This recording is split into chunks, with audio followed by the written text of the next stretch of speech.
I'm finally glad that Alistair decided to join us again. Not that any of you ever hear, but what you may hear on this podcast is the fact that we may say some language that burns your ears. We may say something that makes your guts hurt because of the humor that we have. If this is the case, I suggest that you hit the stop or pause button and go on to something else like butterflies and daisies. Thank you for that excellent introduction, Richard. Welcome to Knights of the Braille, groups of blind and visually impaired tabletop role-playing game enthusiasts. My name is Jim. With me is the wonderful, wonderful Richard. As you usually say, fake news here, sir. Fake news. Well, this isn't CNN or Fox, but it is Knights of the Braille, and with us today is Phil, who is known in our community as Mostly Blind Gamer. He tells computers when to spit fire for a living, and when not working, he's got a gaming PC, and he is enjoying a cat's tabletop role-playing game. He's also involved in Richard's Star Wars 5e game, as well as a zombie game that we're running at the moment. Welcome to the podcast, Phil. Hey, happy to be here. So, Phil, you are a visually impaired person, is that correct? That is correct. That is correct. Okay. I call myself on the socials and whatnot mostly blind because I think it gets the point across for people who, well, there's plenty of people out there who consider blindness to be an all or nothing thing, and either you're just fine or you can't see anything at all, and they get very, very confused. So that's where the mostly part goes in. Yeah. Yes, very similar blindness to sexuality, where you're either completely gay or you're not. There's no in between. It's the same with blindness. It's either complete darkness or nothing. Yeah. Yeah, I was highly confused. I thought he played mostly blind games. No, sorry. Maybe I can use some hyphens or commas in there. I'll try and help out. So, which eye condition do you have, Phil? Yeah, I got a couple things going on. I have glaucoma, and my cornea isn't very happy with the way the world is right now. Yeah. So,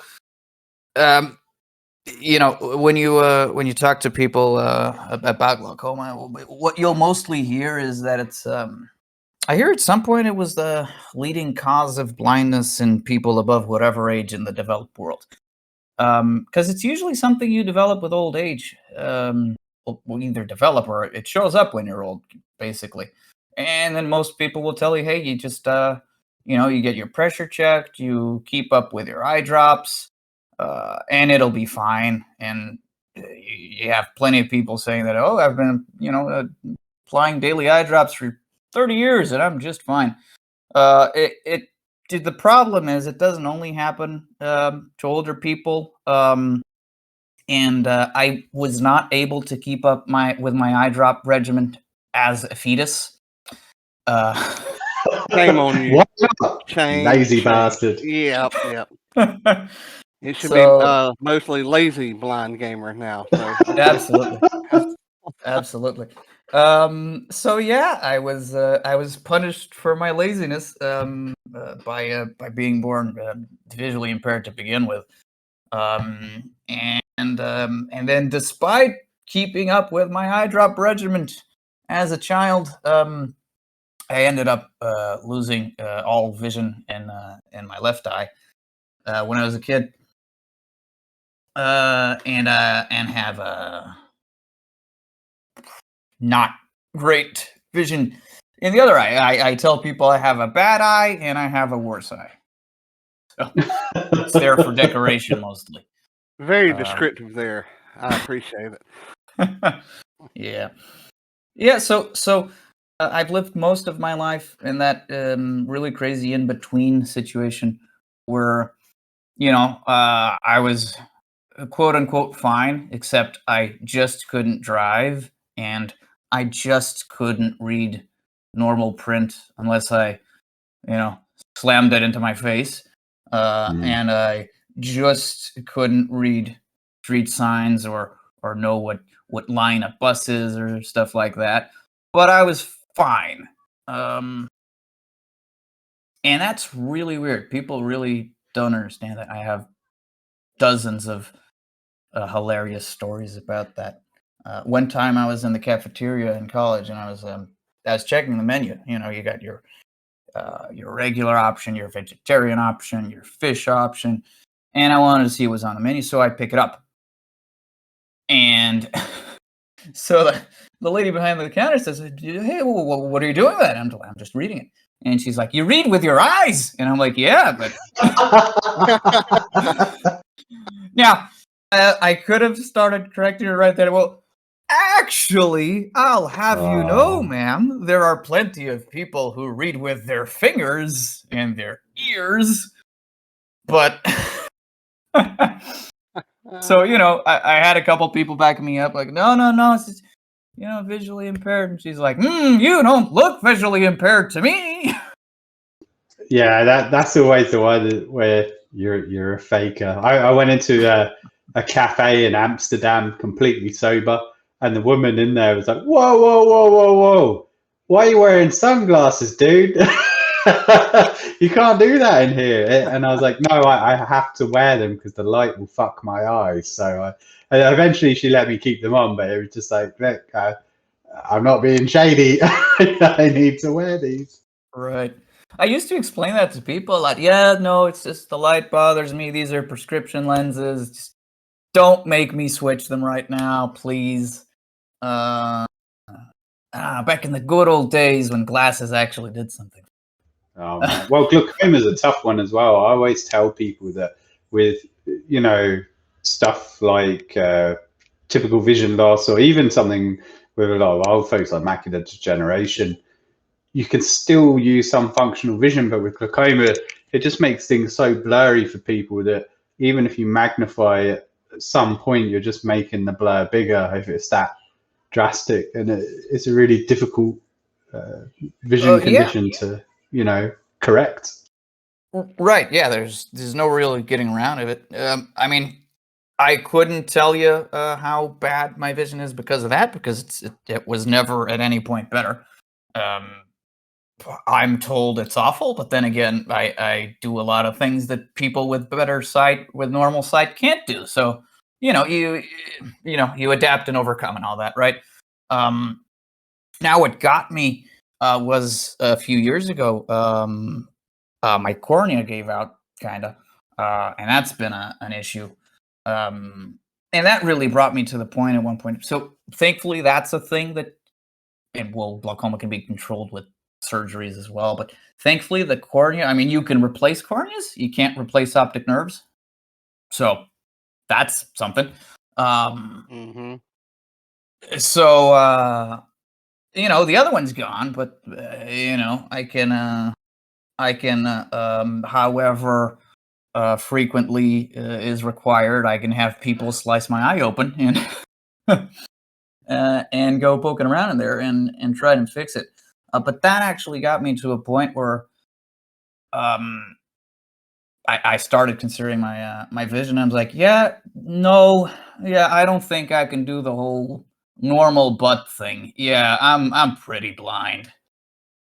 Yeah. And now he's mostly blind. Yeah. we Phil and I are the people that are the in between, and it's a difficult world to live in when explaining it to people that think you should have no vision or complete vision. And I've got some blind friends who are like, having no functional vision is difficult mentally and obviously physically getting around interacting with media. But they were like, it's so much easier to explain than you fucking visually impaired people. Like, well, I have a little bit, and I need this cane even though I look normal. And whereas they can just be like, I have no vision, and that's just the way it is. Yeah, I mean, so the fun thing is, so now I'll actually use a wide cane sometimes if I'm particularly uncomfortable in an area, or sometimes it's really handy for ID purposes because it just cuts through so many questions, right? All that stuff, right? Sometimes it's just easier for people to assume, okay, totally blind, can't see anything, and drag me around places if need be, because sometimes that's just more practical. By the way, I got a question for you guys. Why is it that everybody seems to think they know exactly where I want to go? Just grab your arm. Come on, Phil. Let's go. Like, where the fuck are we going? Right? I mean, I find as well that like I use my cane if I'm traveling on my own somewhere I'm not familiar with, because I can usually bullshit my way through areas like someone's taken me to before. But I find the issue is that, as you say, people will make assumptions when you have a cane. And I find myself being a bit more performative with how blind I am in terms of like allowing them to do things for me that I can do myself, but it's just like, I'm just going to fucking play along here because it's easier than having a conversation about my vision. Oh yeah, absolutely. That's the thing. If it, I mean, so people. I'm really active on Reddit, and I'm on r/blind a lot. And there's a bunch of people turn up there and go like, "Hey, should I use a wide cane? And am I blind enough to use a wide cane?" It happens all the time. And the thing is, I mean, I don't know. It depends. I mean, where are you walking? Right? Are you walking inside your own home? Are you on the street, or are you climbing a mountain?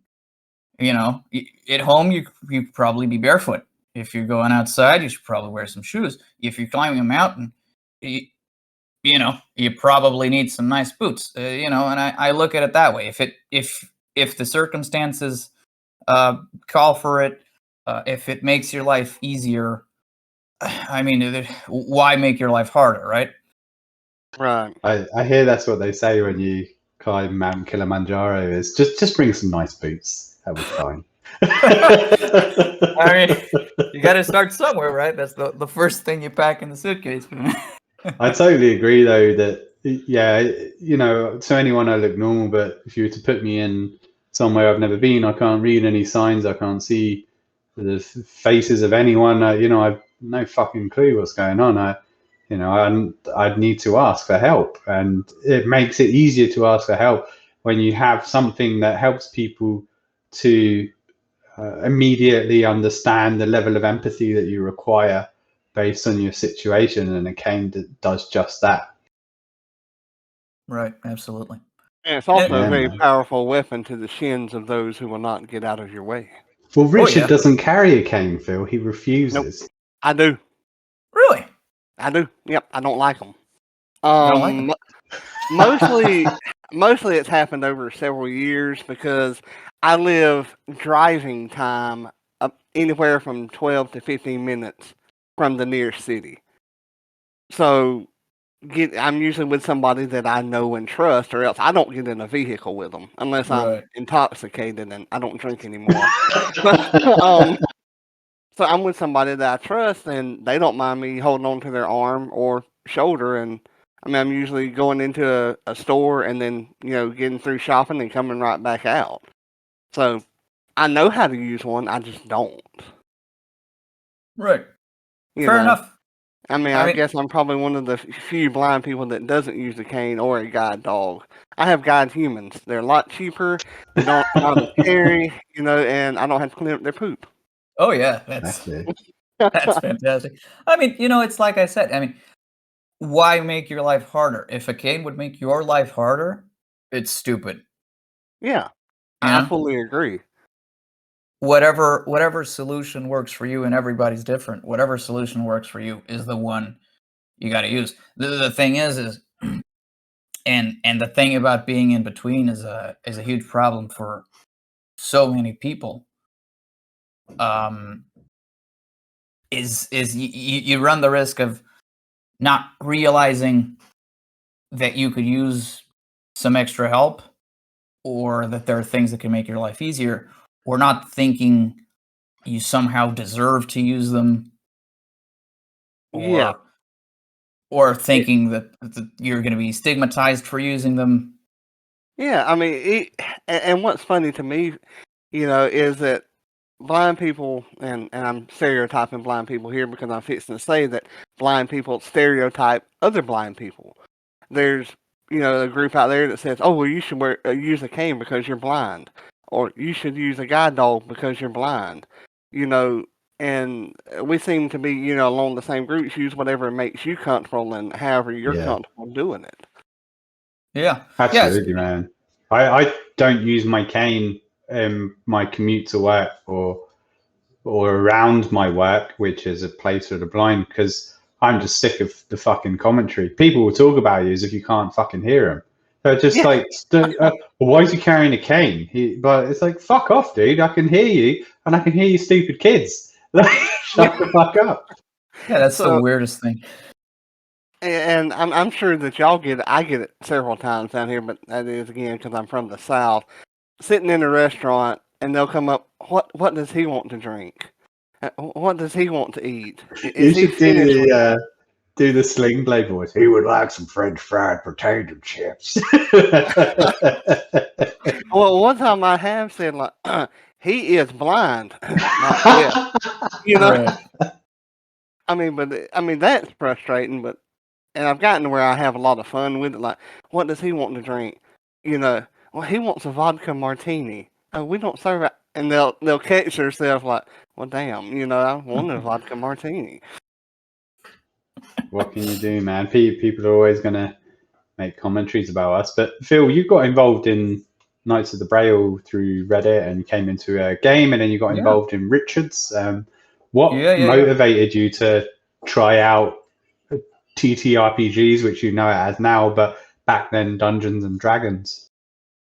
So, I don't know. I've always been generally aware, as much as anybody is, of Dungeons and Dragons, right? I guess maybe Stranger Things coming out reminded me, because the first episode's really cool. They start playing Dungeons and Dragons, and it plays into the story a little bit. It's pretty cool. And I talked to a friend. I'm like, hey, you play Dungeons and Dragons sometimes, right? And he's like, oh yeah, totally. I got a group at work. And I'm like, oh, so that's not an invitation then, is it? He's like, no, but you should try some meetup apps, and there's this comic book store. I know they run games in there, and you get the books, and you get dice sets, and you get some figures. And I'm like, whoa, slow down there, buddy. All right, so just so you know, it takes me like an hour and a half to get to that particular store, because I'm gonna have to use public transportation. Because, like I said a little while ago, I just can't drive. That's the first part, and then there's books for this. Oh man, and it's hard being the newbie sometimes. But you add to that, so much more friction just getting to a place, finding out the place, how it, if there's a game, if there isn't a game, if it's going to fit with your schedule. And, you're going to be interrupting people like, oh, what spell can I cast here? Or how does this weapon work? And I mean, Richard knows to this day, I'm still constantly interrupting him because I have no idea what I'm doing. And the group on Tuesday is great. We're all helping out each other. And Phil can pop in. Oh, I didn't know I could do this. I've been able to do this since level 1.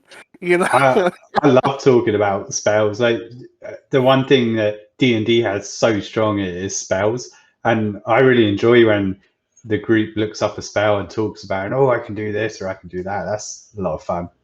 Absolutely. I mean, so that's super cool, and it's like there's a little bit of friction there for getting started because there's so much stuff to find out, and then you add to that the friction you can expect because you can't see stuff properly, and you sort of get worn down, and maybe you go like, okay, well, I'll see what happens, and yeah. Awesome post on Reddit. Okay, I got to get in on this thing, and I did, and it was great. And I took like a week to make a character for a one shot that we played because there is so much stuff to read about. There is, yeah. Yeah. I've now learned from then. I've run so many different kinds of workshops to introduce people, and I found that the best way to introduce people to role-playing games and Dungeons and Dragons is to pull out all that crap and just here's 3 dice. That's all you're using. You don't need to know any numbers. Just roll a 5 or a 6 and you're good. Oh yeah, absolutely. To start. Yeah, I got Jim beat there. This past Wednesday, we play tested the game that I have, TTRPG that I had wrote. Ooh. You have level 1. You start off with 1 dice, 1d6. That's all you have. So level 2, you get 2d6? Depending on your character, yes. Oh. So it's like super simple. Does this game have a name? I'm not happy with it right now. It's called The Chosen. It's based loosely off like the Buffyverse. But I'm currently in the searching mode for a much better name than The Chosen, which sounds like something you go to the Goodwill and do, and I chose this shirt at the Goodwill. We should totally make. Well, sorry to derail for a second here, Phil, but we should totally make a Braille game system, like a Knights of the Braille game system that we can use for different stuff we make. Oh, that nobody else can use. No, just a game system for everything we want to do that's simple enough for us folks. But yeah, sorry, Phil, to take you off course there. No, sure. The challenges you face looking at getting into a hobby when you're visually impaired, you always go to the negative stuff. You always think, I can't get involved in that because they're this, and this, and then people are going to be jerks and I'm not going to be able to do it. But right. It's great that you got into the hobby here. How have you found the community and the players coming into it, like as a newbie? Awesome. I mean, everybody's great. Everybody's awesome. The thing is, I find that when you're weird somehow, you tend to be a nicer person. You know what I mean? What are you trying to say? Yeah. I'm calling you weird, Jim. You're weird. But he's calling you weird, Jim. Yeah. Oh, yeah. You're not getting away scot-free. You're weird too. I'm weird too. We're all weird. We're all, here's the deal. A lot of people don't like the word normal. They don't like. I find it really useful, because it's easy for people to understand. Hey, you're normal, okay? You're normal. I'm not normal. That's not a bad thing. That doesn't say anything about my character, about my view of the world or anything. It's just that I have a very different experience than you do, and that makes me somehow different, but that doesn't mean we're, as humans, fundamentally different. You know what I mean? It's just... Yes, I know exactly what you mean. So yes, I agree, man. Yeah, like hardships create greater character, and all of us going through various disabilities at different levels is a great hardship. And the other part of it is that I always feel like the blind community and my family, like there's a bond there between those people that you do feel for one another, and you do feel a connection almost immediately when interacting with each other. Yeah. So one of these days I posted there was a lot of, let's say, a negative downer kind of posts on r/blind, and let me shake things up a little bit. So I posted a funny story on there, and we had a discussion. People chimed in with their stories too, because we have shared experiences, and can understand each other's experiences. So it was I don't remember what the title was I gave it, but it was something like my months with Invisible Dish Soap. It was at the start of the pandemic. I get my groceries delivered because who wants to waste time squinting at prices and tags or whatever, right? Or zooming in with your phone, or going like, hey, where's the mayo? And having them tell you it's over there, because everything is always over there, wherever the hell that is. So I made my regular order and I ordered dish soap, and I make a point to order apple scented dish soap because it's green, and I have yellow sponges. Right, so it contrasts. But at that point, everybody, for whatever reason, found out that you can get groceries delivered online. You don't have to actually go to the supermarket and die from this new virus thing. So they were out, and they gave me lemon scented dish soap, and that's great, and it smells great, but I can't see it on the yellow sponge because it's yellow too. I mean, it's the silliest thing, right? It's not a huge deal. It's just one of those things that happens, and people don't think about it, don't understand it, but you tell a story to a lot of other people whose eyes are somehow broken, and and they get what you're Right. saying. I mean, I know exactly where you're coming from. I mean, while I can't see, I buy the same dish soap every time because the bottle is different from other bottles that I use. Right. So I'm going by that, and if they're out, I mean, it really throws me off, and I'll usually like keep an empty bottle of what I usually buy and put it in it so that I know that is dish detergent. Yeah, Awesome. I think it's funny, like with very, very low vision, people assume that I can still just figure things out, but I have things in a specific place, and if you move them, they're gone. I don't know where they are. Oh yeah.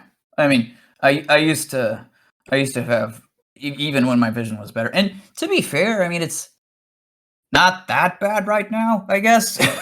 I just can't do a few more things than I just couldn't do before. Right. But I used to have arguments about that kind of stuff. Like, oh no, I just tidied things up. The room looks so much nicer. No, you didn't. You just threw all my stuff into a black hole. It's gone. It disappeared. I'm never gonna find it. It's in a drawer. What drawer? That drawer? What do you mean that drawer? Why did you clean? I knew where my junk was. Right? I would rather live in filth. Do you find with your vision loss, Phil, has yours been gradual, or does it come in big dumps? Well, so like I said, I rolled like a 6 to begin with in perception, and then I took like a -2 or -3 or 4 modifier or whatever, just out of nowhere when I was a kid. Yeah. And then with the other things, there's actually, so the way I noticed my cornea was fogging up was actually, I was watching this video on YouTube, and I'm like, is my internet slow? What's going on? This looks like really low resolution. Let me check. And he goes, oh, 1080p, huh? Oh, okay. Weird. My glasses must be dirty. Let me go and clean my glasses. Yeah, maybe I should get these checked out. So I went to the to the place I got. I'm like, hey, I had these for a few years, having a hard time cleaning them. No, I'm like, really? These look really dirty to me. Oh man, that sucks. Yeah. Right? And then I realized, no, my eye's dirty, but I can't clean that. Pour a little bit of Windex on it, Yeah, and it degraded from there up to a really, really bad point. And like I said, surgeries have fixed that. I had one that got it pretty good, and then it went back, and then I had another one that's so far holding on okay, I guess. At the same time, my standards are continuously lowering. So it's like Richard on a Friday night at the bar. I have only been to 2 bars in my life. We got around bonfires and drank. Thank you very much. Oh, sorry, I forgot you're in the South. You roast squirrels and. Then we went driving along dirt roads. With you driving the fucking car? Well, I'll tell you that story later. Actually, I did. It was not pretty. Oh man. shit. So anyway, I mean, Yeah. a thing I could, another thing that I could tell you about this whole, the whole being in the middle experience.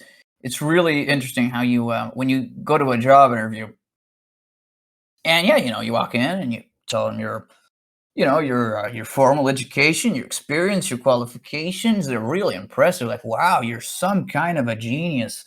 Uh, maybe not like that, but and then they go, "Okay, well, we can show you around the place, tell you about the people who you'll be working with, talk about the company car." So about that, I can't drive. Oh, okay. Are you waiting for your license? Was it a DUI or something? And I'm like, no, I'm actually visually impaired. And then,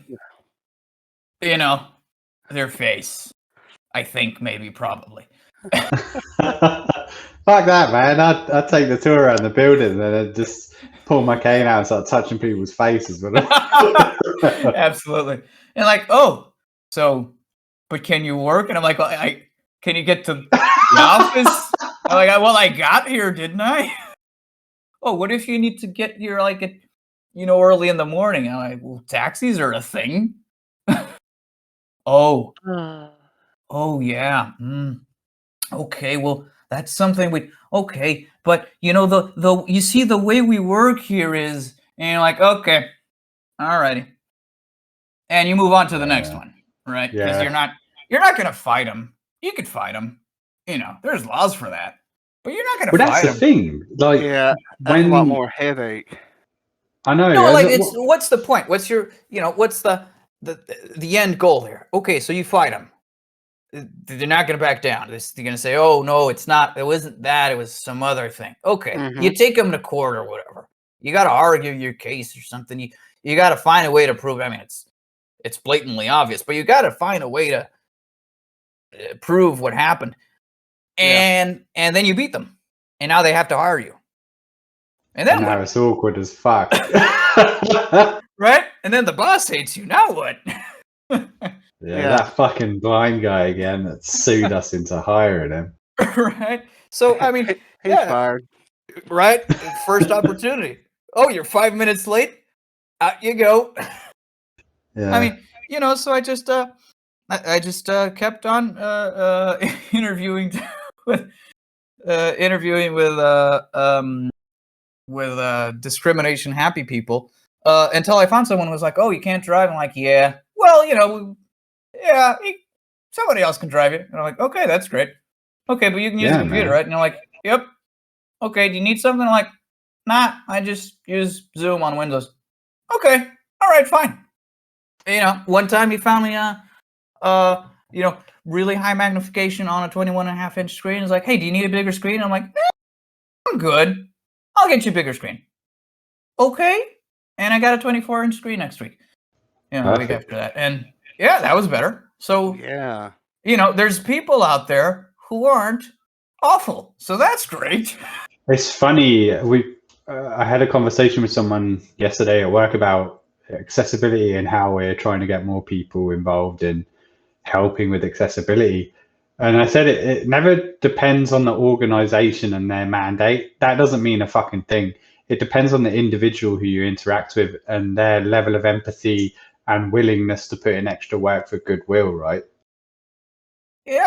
I mean, you have to have people have doubts, right? Those are fair.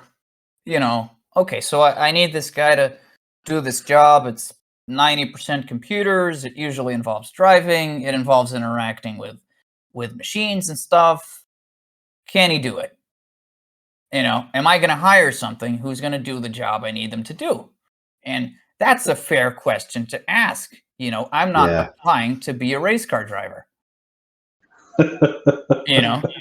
I'd like to, but that'd be hilarious. That'd be one very short, quick career. Absolutely. Sponsored by the KOTB,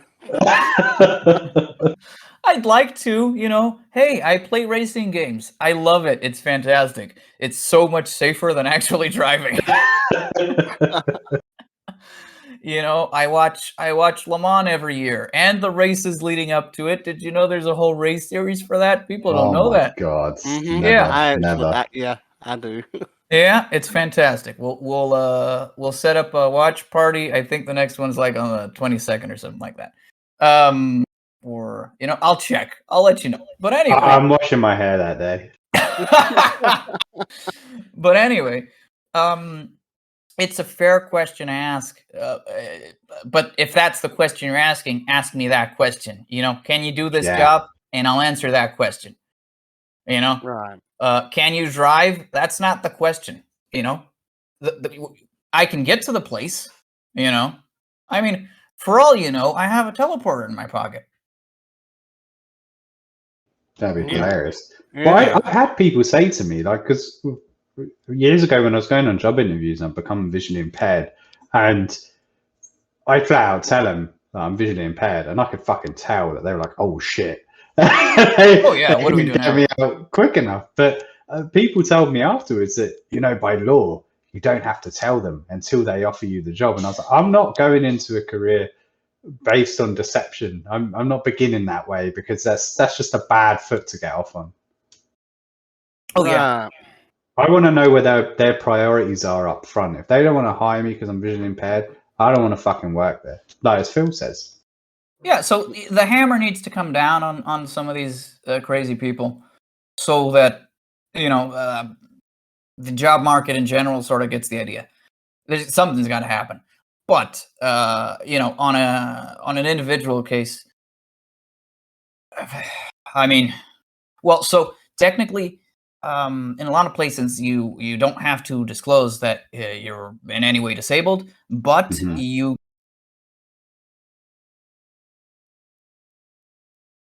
can request, and they have to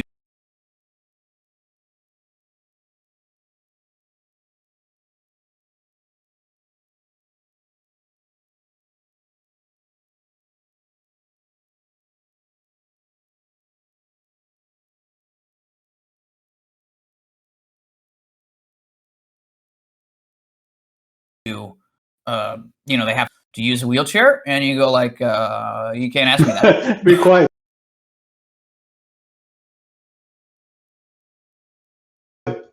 blatant. Right.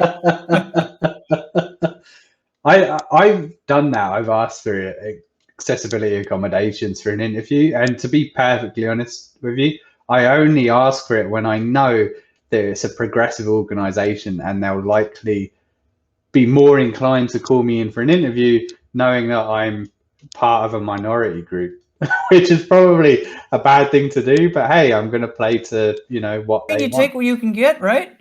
Yeah, exactly. I keep telling. So I tell my friends all the crazy, legal benefits and discounts and foundations that'll give me this and that and whatever. And they're like, wow, you're so lucky. And I'm like, yeah, I'd rather see things, but yes. And like, wow, I wish I had all those things. And like, hey, drive over here. Let me have at you with a fork, and you get all of that stuff. Yeah.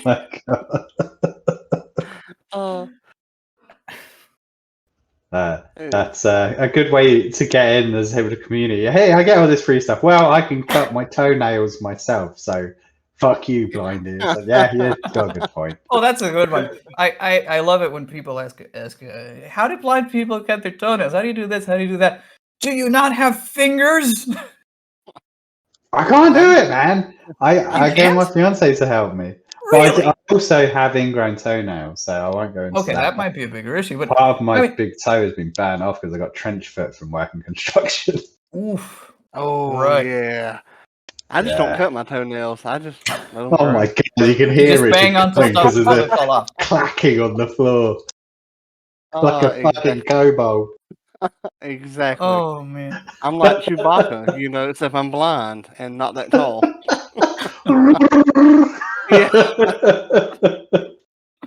When's the last time you took a bath? I have never taken a bath since I lost my sight. I don't know how to bathe. You take a Georgian bath. When was the last time it rained? That's when I took. uh, 2 days ago, but unfortunately I was inside and didn't go outside. So But Phil, you've been yeah, involved in Knights of Braille for a while now, been involved in Rich's game, finally started running your own cats game. So I seeing as have. you're fresh to GMing, how have you found that experience? Oh, it's insane. So the first game I ran, I was on like 3 hours of sleep or something. And I told my group, hey guys, I'm a control freak. I take obsessive notes. I did not have a chance to do that for this game, not as much as I would like. But you guys are gonna have to go easy on me. And they did, and the parts where they didn't were super fun. Like I'm like, so what do you do now? And I'm like, oh, I thought the GM would tell us. I'm like, well, um, it's a really simple a system. It's a pool of d6s, and you got your traits, and you basically roll your traits, whatever your number is for your trait of d6s against whatever your enemies is, or against what's determined, or you got to beat a certain number of evens for a risk, a challenge, well, a skill check, really.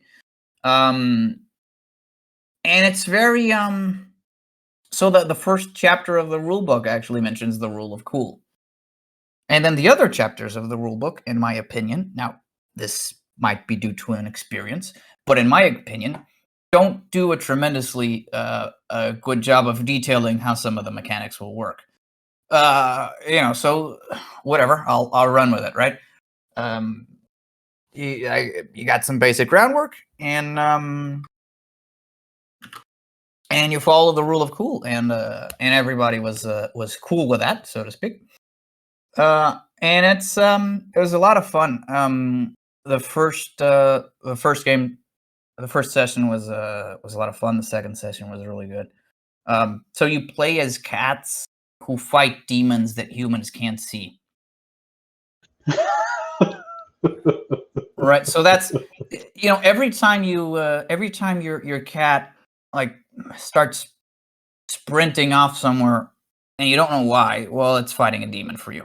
Right? It's trying to save you. You can't see it because you're a measly human, but it can, and it's gonna save your life. It's gonna fight this thing. Um, yeah, and that sounds kind of maybe cutesy and adorable, and you can play it that way. You can play it for kids. I took it like sort of did a 180 on that, and so for whatever reason, I'd say probably all the characters I'm playing right now are borderline alcoholics. Not because alcoholism is fun or interesting exactly, or it's just well, okay. A character who's great completely is boring, Yeah. right? You got to have a problem with him. Something's gotta, and if you have something that can, over the course of your campaign, maybe build up to an interesting character arc, why not?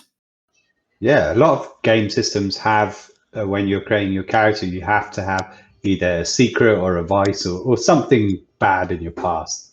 Yeah, yeah, and I think that was cool. That's Mudu in the Star Wars 5e campaign. Gary in the zombie game just happens to carry a hip flask with rum in it. and Because Mudo just happens to make pits out of everything that he comes across. Phil, man, you've got to try Warhammer Fantasy Roleplay, dude. There's a consume alcohol Really dark. skill. Really? There's a skill for that. Well, in D&D, it's Constitution, right? Basically. Yeah, that'll determine if you get drunk or not. Yeah. So the thing with Gary with a hip flask is I wanted to have a good justification to have alcohol in me, whichever. That would make sense for medical checks. Because you're gonna end up getting hurt when you're running around with zombies. And that was my justification. His main flaw is that he's completely insane, I guess. Well, my next question is Gary from Georgia? Because we carry alcohol with us for medical purposes. No. He's- Well, I figure West Coast. He's a YouTube vlogger, influencer, Oh, yeah. wannabe guy. Yeah, we don't know what that is down here. Yeah. Man, where was I getting with this? Going on that cats is Oh yeah. it's cutesy, but you were going a bit darker with it. Oh yeah. Thank you so much. Yeah. So I had them fight a flying vodka bottle. Because I figure one of the demons that was after one of the humans is alcoholism. Why not? Oh my god, that is subtly That- dark. Yeah, it is. You all meet in this kitty cat tavern. You find this, you find that. You're told this, you're told that. Kill this flying vodka bottle. Go on. What was Okay, the name of the Kitty Tavern? I gotta know, man. Please tell me it was Litterbox. Oh, There wasn't a name. That sounds fantastic. The channel we meet in is called Tuna Can. oh, that's a good name for a Yeah, cat tavern. Yeah. Yeah, and the second session, they all went into the dream, because why else would cats sleep for 16 hours a day, right? There's got to be something going on there. That's an awesome idea. Right. And another question: are your cats going to be addicted to catnip? Oh yeah. Oh, so actually, I had so in the dream they actually killed an enemy, and it turned to dust. And two of the cats decided to snort it. I didn't tell them they could do that, but Keith they're like, Richards, "Can the I cat. snort it?" And I'm like, Yeah, "Okay, why not?" that I don't sounds like remember one what of I my had them. characters. Yeah, I don't remember what I had them roll equivalent to Constitution. So one of them gained an extra point in something, and another one lost one. I mean, Okay. I like this. it's There you certainly go, not I'm not you, running a game for kids, that's for sure. You improvised. You on the fly. You knew that. Hey, man, if you snort these crazy ashes, here's what happens. Yeah. So yeah, and it was a lot of fun. Both sessions were a lot of fun. It's an amount of work, right? It's some work. It Mhm. depends on the system. It depends on how much sandboxy or railroady you want to get. And frankly, I mean, people talk about railroading as if it's somehow consistently easier on the GM, and I would argue it might not be. I mean, it depends on the person, right? If you manage to build all your story and your locations and everything, and you justify, I watched a fun YouTube get on that, like okay, you guys get to the village and you notice the castle, and you walk to the castle and you talk to the prince, and he gives you the job, and you walk to the forest, and they're like, hey, wait, we don't want to go to the castle. It's like, oh, okay, where do you go? We go to the tavern. Okay, you go to the tavern, the prince is there. Yeah, exactly. Yeah. So, one thing might not necessarily be easier than the other, and the experience for the players might not be. I don't know. I mean, do you, as a player, do you always know you're being railroaded? No, most of the time you don't. And Y'all then hadn't a good figured way it out around. yet. Exactly. A good way around it is to use events rather than story plot points that you're pushing people on. Just have events that you want to throw in, and that way they can do what they want, but this is things going to happen to prompt them to react or do something else, Like in Aliens. Yeah, man, that's a Yeah. great example. Yeah. That how was does that a work? fantastic system. Yeah, you have a a story and you throw events in. But again, it's given a sandbox. But railroading, people use it as a negative term, but to me, you can railroad in a sandboxy way by creating a small environment that they can play around in. A sandbox doesn't have to be an entire continent. It can be a town, it can be a city, it could be a dungeon. It can be like a city block, Exactly. You can, it is what you make it. If you give people too much choices, then that's more work on you, especially coming from theater of the mind, in my opinion. Yeah, and Dungeons and Dragons, the more complicated the system becomes, the harder it is to react without a massive amount of experience. And some game systems are so heavily embedded in math that you have to prepare. There's no way you can just show up. Otherwise, players are going to be sitting for 10, 20 minutes while you set up encounters and react to stuff. Right. If you need somebody to fight somebody else, or whatever NPC in Dungeons and Dragons, you'd better have some kind of a stat block. In other systems, might not be as tough. Or if you do have a stat block, NPCs, enemies have stats in the cat game, but it's basically 1 to 5 and like 6 stats, and you're done. You got and they're all sort of generally they all match up between the NPCs and the player characters. So you have a face stat trait that's how well you can see, smell, hear. You got your claws trait, and enemies can have the same claws trait that the cat has. So that makes if you need to come up with an enemy on the spot, if you have if you remember what kind of traits that specific kind of enemy you need has, because they might have a wings trait or a tools trait, because humans have that because they can use tools. Cats can't. Cats don't have thumbs. Did you guys know that? They're not opposable. Cats, they're magical, but they cannot use tools. It's very disappointing. Someday, man. It's like me and Richard. We can't use tools. We have thumbs. We just can't use tools.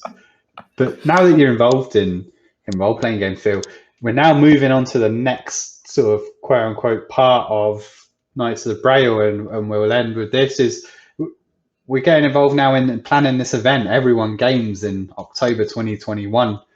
I know that we've shared with people that it is the hope that we can create more accessible environment for people to get involved in tabletop role-playing games and video games. But what do you hope personally to get out of being involved in Everyone Games?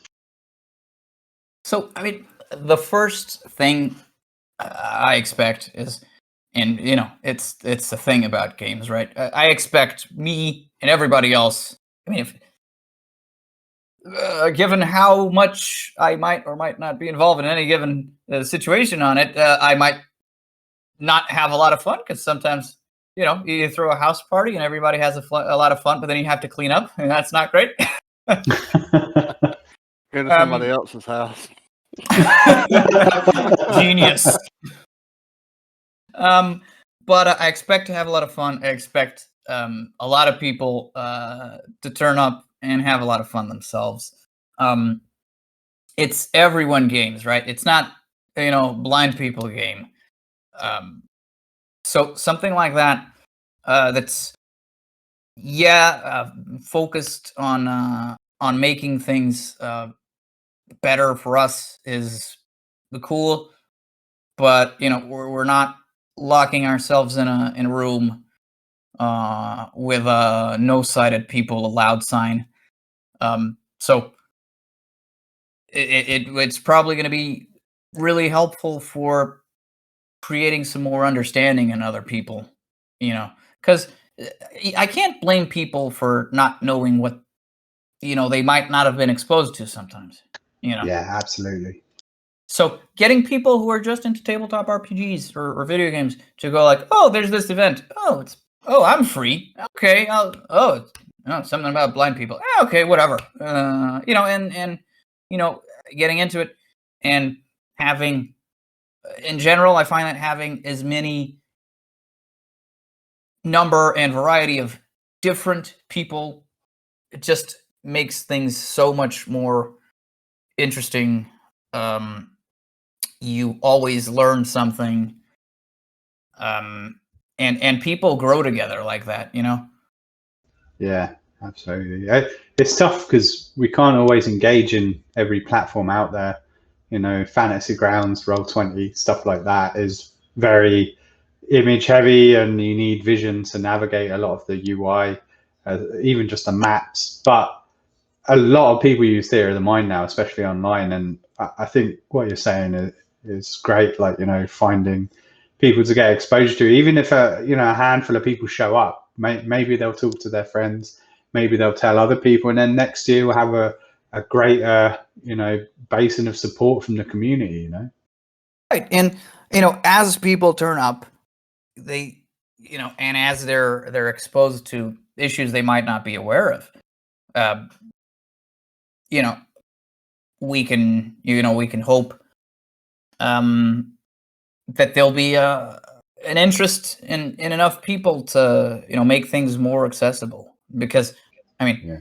if you if you happen to play with these visually impaired people and you have a lot of fun, and they tell you, yeah, no, sorry, no, I can't really use Roll20. No, I can't really use D&D Beyond. I mean, I tried it one time. It was a headache.